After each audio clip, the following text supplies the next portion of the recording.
Добро дојдовте повторно во Македонија наутро. Го започнуваме и последниот дел од денешната емисија со нов разговор во студио на тема која што е особено важна за родителите на малите деца.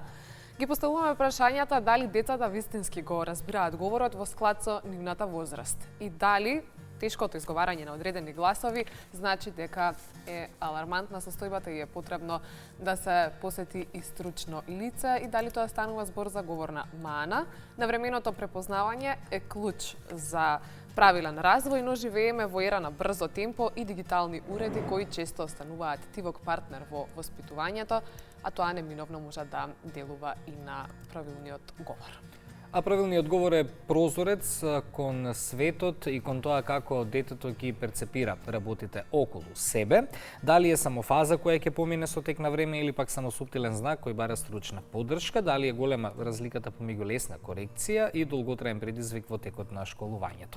Утро во оваа тема ја отвораме со нашата последна гостинка во Македонија наутро. Добро утро за логопедот Симона Василевска-Николовска, која ќе ни даде одговор и совет за најчестите дилеми кај родителите. Добре ни дојде. Добро ве најдов. Добро утро. Се надевам ќе бидеме пријатни домаќини, нема да имаме трема, не е исто нели социјални медиуми и гостување во студио, но благодарам што ни ја прифативте поканата да бидете наши гости. Ајде да почнеме поред кои се оние суптилни знаци што родителите често ги сметаат за симпатични, а всушност се индикатори за говорен проблем и колку сме свесни за оваа тема која што ја отвораме. Да, супер прашање. Верувам дека многу од ситуациите низ секојдневието и во текот на развојот на децата представуваат симпатични моменти, меѓутоа потребно е да ги освестиме, би рекла, јас би издвоила 3 важни моменти кои што родителите ненамерно ги прогледуваат или ги одложуваат кај нивните дечиња. Тоа се кога детенцето на 2-годишна возраст се уште нема говор, па зборува на некој си кинески, англиски јазик, така го нарекуваат родителите. И тие си се помируваат со таа ситуација, интересна им е, им враќаат на дечињата на тој начин. Втората ситуација е кога детето над третата година зборува на бебешки говор. Тоа е доста честа и симпатична ситуација, меѓутоа е нешто кое што не треба да биде така како што е, затоа што се разбира после третата година кај детето говорот треба да биде разбирлив за непознато лице и во 70%. И третата ситуација е онаа каде што имаме артикулативни неправилности и после 4-та и 5-та година, каде што не се артикулираат правилно гласовите Р, Л, С, З, Ч, Дж, Ш и така. Споменавте за бебешкиот говор, па колку често се случува тоа што родителите го имитираат токму тој бебешки говор кај своите деца, може да им наштети на некој начин, односно се поспоро да се совладува правилниот говор. Се разбира. Ако земеме во предвид дека детето учи според модел, многу е важно родителот правилно да се изразува и да не го толку да го истакнува тој начин на говор бебешки. Кога велиме да не се зборува бебешки, не мислиме на детето да му се зборува како на возрасен со сложени реченици, бидејќи и тоа е друг проблем. Но треба да му се обраќаме на мил јазик, со мила интонација, нежно. Се она што е наднормалното, што е пролонгирано, секако дека штетно влијае кај детето. Една од посимпатичните говорни мани кои што ја имаат и дел од нашите пријатели денес е изговорот на буквата Р. Тоа звучи навистина убаво, звучи симпатично, голем дел и од нели возрастните луѓе кои што тоа си го имале како мана и денес се уште го имаат, но ако зборуваме за говорните мани со кои што се соочуваат децата, секако ние како најпознато го знаеме тоа како изговор на буквата Р, но дали е тоа најголем проблем кај изговорот или имаме уште некои работи кои што можеме тука да ги посочиме? Р се уште го држи врвот за препознавање. Да. Јас се надевам нема да ни забележат гледачите што се насмеав, меѓутоа навистина звучи симпатично кога сме повозрасни секако. Да. Значи, Р се уште е на врвот и родителите најчесто се вознемируваат и го препознаваат како неправилност кај децата. Меѓутоа, во последно време се повеќе забележуваме и нарушување и во другите гласови. Тука е на исто ниво и Л, тука е целата група на гласови кои што се С, З, Ч, Дж, Ш, па често знаат да кажат моето дете шушка. Тоа се тие најчести. Иако во последно време многу често се среќаваме и со дечиња кои што имаат подоцна проговоруваат и тоа е веќе еден друг проблем.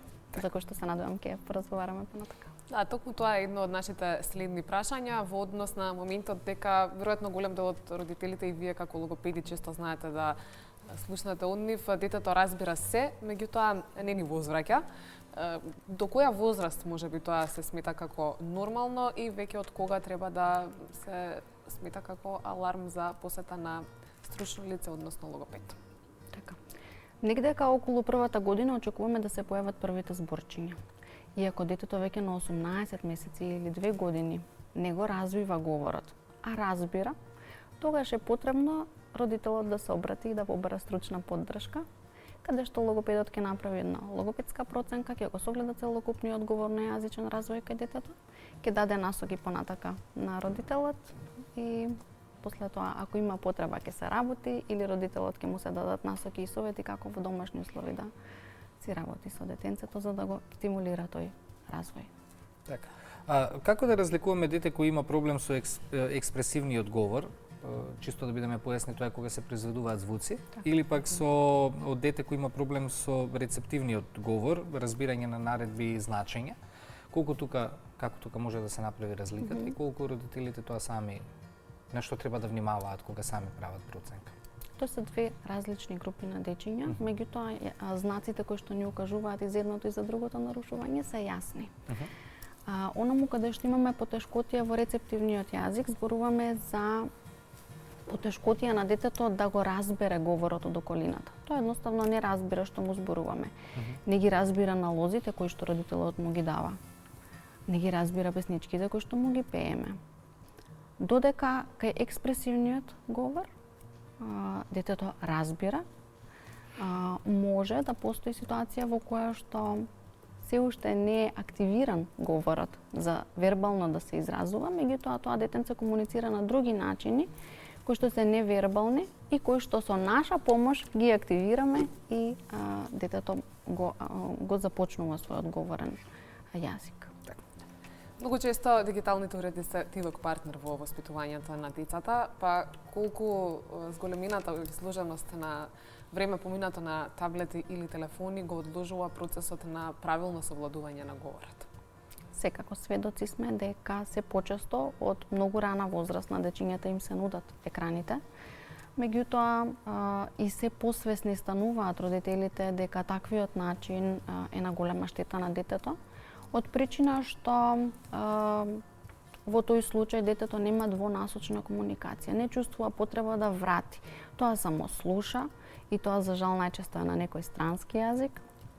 Детето го слуша тој говор, нема потреба да се обрати, нема потреба да го развие говорот и затоа тој не се развива соодветно.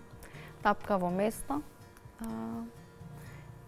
и секако дека влијаат екраните, премногу брзо ни се развива технологијата, детското мозоче не е се уште спремно на тој начин брзо да се развива и затоа ни е потребно да се прави баланс. Тие се тука, технологијата е тука, не можеме да ја избегнеме, ќе ја користиме, меѓутоа балансирано. Секогаш да има доволно стимулација од страна на блиското опкружување на детенцето. Дали сте имале, да кажеме, случај мало дете да почне добро да зборува, да почне добро да говори, меѓутоа со прекумерно користење на таблети, телефони, форсирање од страна на родителите да се слушаат и други јазици во првите години од животот? Дали сте имале случај или може тоа да биде како некој ризик фактор за да детето во подоцнежни години пројави проблем, за да нели потоа дојдеме до логопед, или не постои таков ризик? Важни се првите чекори во зборувањето кога зборуваме за овие теми. Ако кажеме дека не постојат 20 случаи на дечиња, сигурно дека се среќаваат и такви случаи во кои што детето во еден период си го развива говорот, меѓутоа под влијание на прекумерната изложеност на екраните се повлекува во себе, почнува да живее во светот на екранот, на онаа содржина која што ја гледа. Така. И секако дека тоа влијае понатака на развојот, на целиот когнитивен развој на детенцето. Како изгледа третман кај логопед?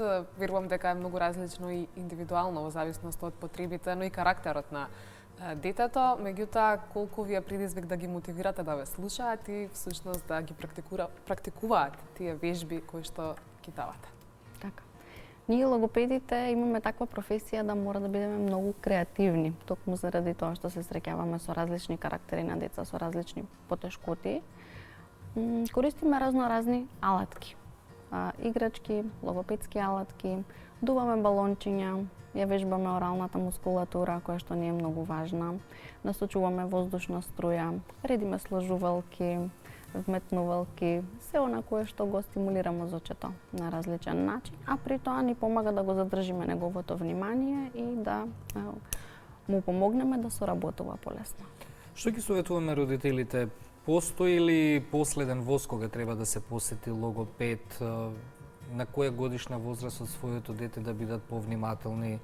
Кога шегата завршува, почнува посериозно, треба да почне посериозно да се гледа на оваа проблематика, бидејќи на почетокот разговорот кажавме дека на некои родители дури и симпатично име кога слушаат во првите години, нели, ако детенцето има проблем со говорот, тоа им звучи симпатично, така ви велат и на вас логопедите. Не го мислам ова дека мислат лошо на своето дете, меѓутоа, нели, така тоа им звучи, кажавме кинески, англиски и слично. Кога треба последниот воз да се фати за да навистина професионалци работат со детенцето за да виднина нема проблем при говорењето? Така. Значи во различни ситуации и различни потешкоти кај дечињата, го следиме тој последен воз. Така, например, кај детенце да, не може да генерализираме сигурно, меѓутоа од прилика. Меѓутоа, кај детенце кое што и над втората година не се активирал говорот, нема вербална комуникација, тоа е веќе еден голем аларм кој што укажува дека треба да се побара поддршка од логопед. Потоа, онаму каде што имаме неправилности во артикулација на гласовите и во четвртата и во петата година. Знаеме дека дечињата тргнуваат на училиште на 5,5-6 годишна возраст, кога веќе се очекува дека целосно ќе биде формиран и говорот и артикулацијата и детето ќе биде целосно подготвено да влезе во таа училишна средина.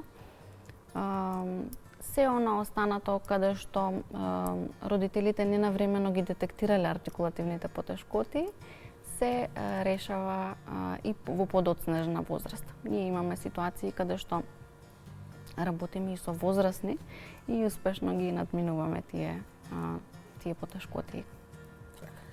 Симона, како да се надмине стигмата дека посетата на логопед не значи дека нешто не е во ред со детето, туку да се толкува како поддршка во самиот развој?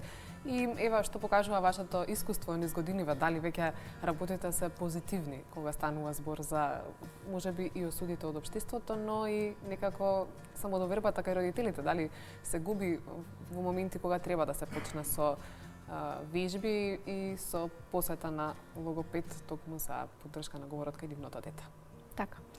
Пред едно 10 години можам да кажам дека се уште беше стигма, меѓутоа со развојот на социјалните мрежи ние логопедите малку повеќе настапивме, да кажам, на сцена и со таа мисија да ги освестиме родителите за потребата да ги детектираат навремено тие проблеми кај нивните дечиња и да се охрабрат да побараат помош. Ние не сме тука да ги осудуваме или да правиме дека нешто не е во ред со детето, туку да помогнеме, да го стимулираме за детето да може да си ја постигне својата, да си го постигне достигне својот потенцијал. Така што родителите ги охрабрувам секогаш кога и да почувствуваат дека нешто не е во ред со нивното детенце, да не се плашат и да побараат логопедска поддршка, затоа што сме ние тука да ги поддржиме, а не да ги осудиме или маркираме. Тука треба да мислат малку повеќе и на самодовербата на своето дете, бидејќи со тргнувањето во прво оделение, сакаме ви тоа прашање да го поставам, како сето тоа би влијаело врз описменувањето и самодовербата на првачето ако родителите го игнорираат овој проблем? Така, кај оние дечиња како што подоцна се развил говорот, Големи се шансите да и во подоцнежната, кога почнува со училиште, да има потешкоти со читањето, со пишувањето, со разбирањето на материјалот, а да не правиме муавет за кога ќе стане збор за раскажување или нешто по Комуникација исто така и со комуникацијата со другарчињата. Да, другарчињата знаат да бидат некогаш и сурови, таа детска наивност, знае и да ги повреди, па децата да се повлечат во себе, и тоа е дополнителен проблем. Сигурно и на родителите им давате игри и така и да го завршиме разговорот, кога доаѓаат на кај логопедни или професионален надзор, сигурно имаат и домашни задачи. Комбинацијата, веруваме, добитна. Така.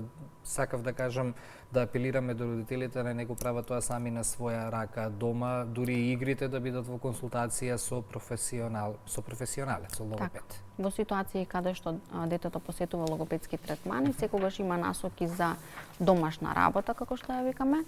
Дечињата треба да работат во домашни услови во одреден период од денот, меѓутоа оному каде што родителот решил или има услови да се работи дома, секогаш да ги следи инструкциите и нашата поддршка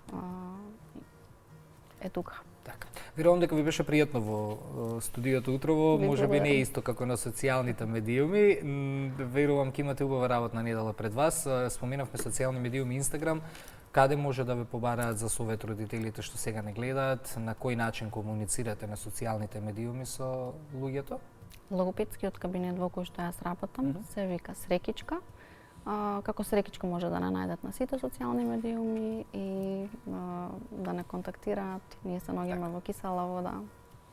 Благодарам многу за гостувањето во Македонија наутро. Благодариме за гостувањето, а Ване, ние полека стигнавме до последната содржина за денешното издание на Македонија наутро. Токму затоа, во наредните минути, проверуваме зошто е важен овој 2 февруари во однос на настаните и личностите низ историјата.